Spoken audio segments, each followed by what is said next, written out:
来了也好。明天精明资本就没了，你最后看一眼。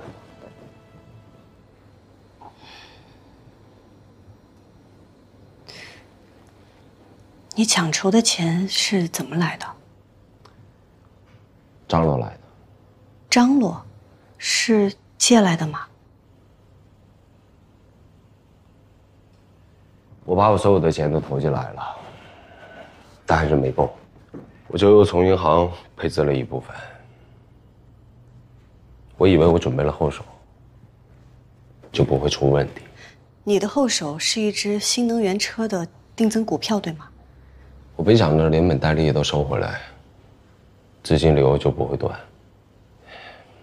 可我的运气太差了，股票爆仓。你一向都最重视风险的，这次为什么要冒险啊？我从来都没有这样赌过，只有这一回。毕竟他是我爸。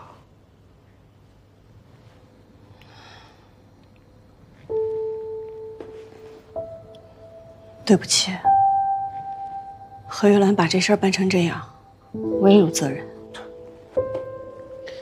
跟你没有关系。我就应该早点发现他们的问题。哎，行了，商场上的事儿，输了就是输了，输了我认。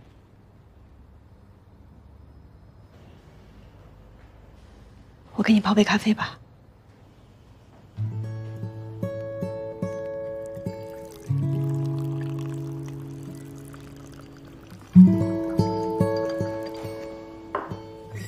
谢谢。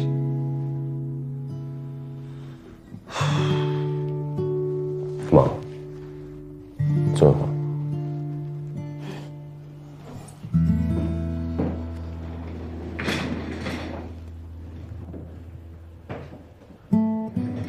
你妈，晋明资本是你刚毕业进入的第一家公司吧？我记得那会儿你就跟我说，你想干投资，结果我让你当秘书，这一当就当了3年，受委屈了。我学习到了很多。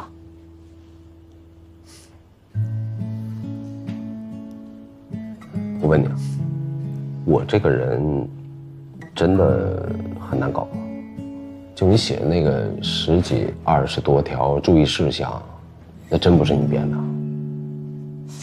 你是真的很难搞，就连泡咖啡这种小事，我当时都是琢磨了好久好久，才摸透了你的习惯。高数都比这个简单。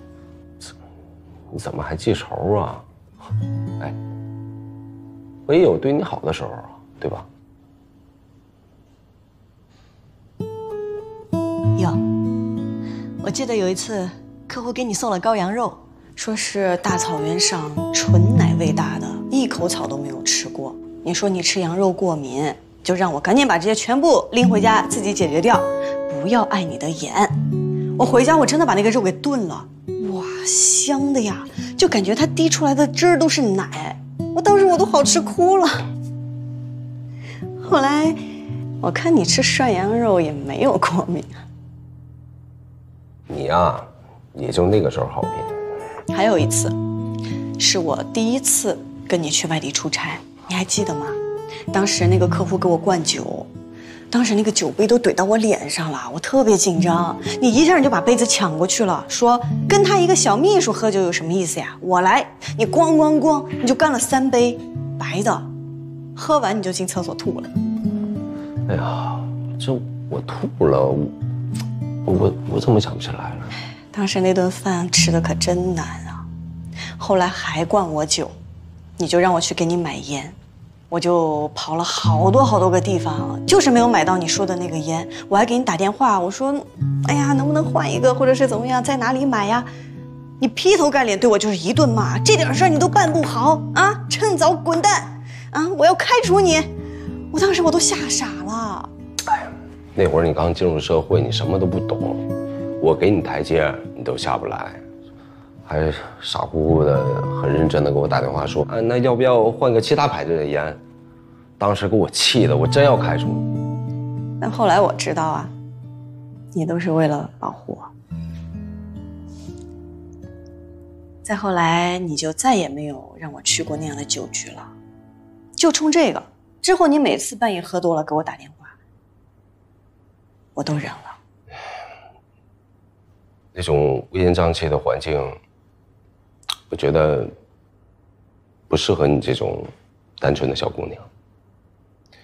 我一开始不让你干投资，也是因为我觉得资本市场太复杂了，我觉得根本不适合你。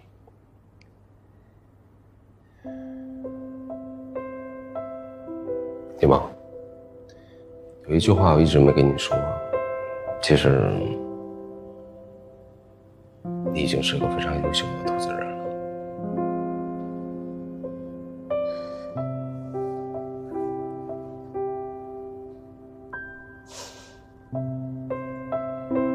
这话要是你以前跟我说，我会非常开心的。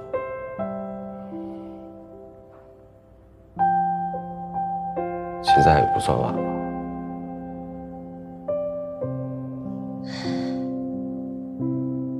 你之后有什么打算？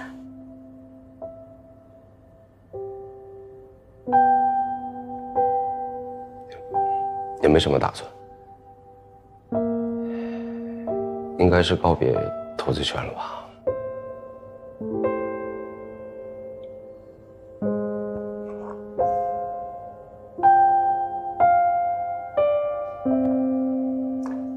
时候不早了，走吧。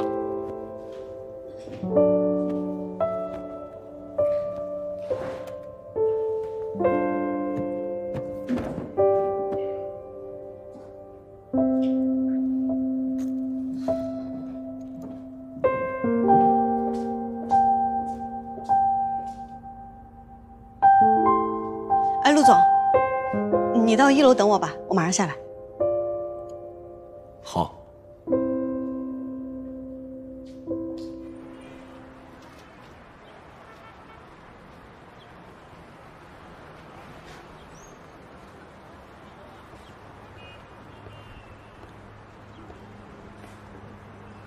陆总，这些还是带着吧。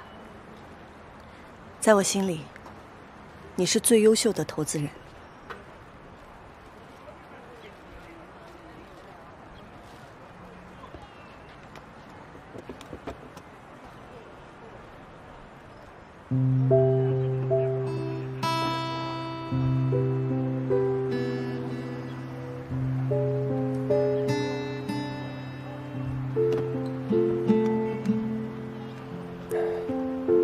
这是你落在公司的，是时候物归原主了。